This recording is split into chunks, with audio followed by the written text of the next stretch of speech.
The Pedlar of Swaffham.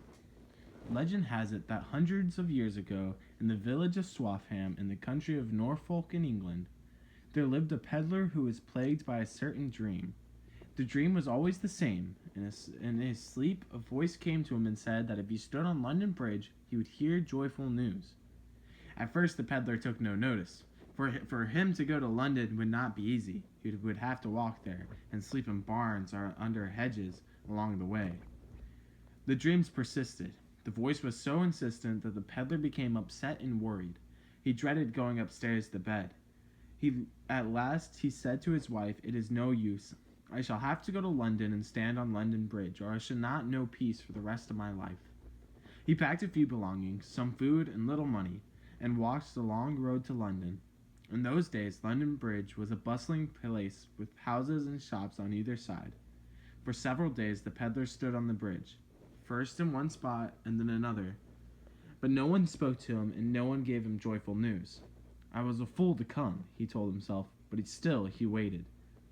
Finally, when he had nothing but a crust of bread in his pocket, and knew that he must depart for Norfolk within the hour, a shopkeeper stepped from his shop and came to speak with him.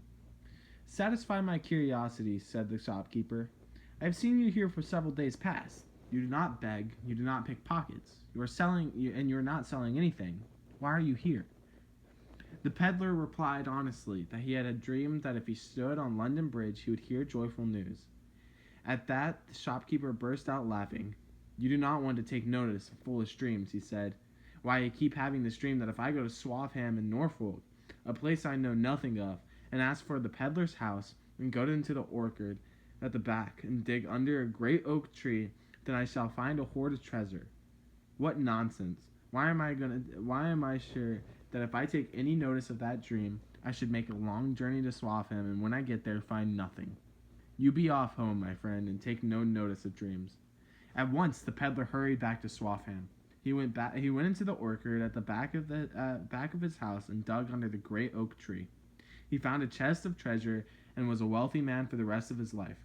Being a God-fearing man, however, the peddler gave some of his money for the repair of the local church, and inside it he had a statue raised of himself with his pack on his back and his dog at his heels, walking towards London Bridge, where he had indeed heard such joyful news.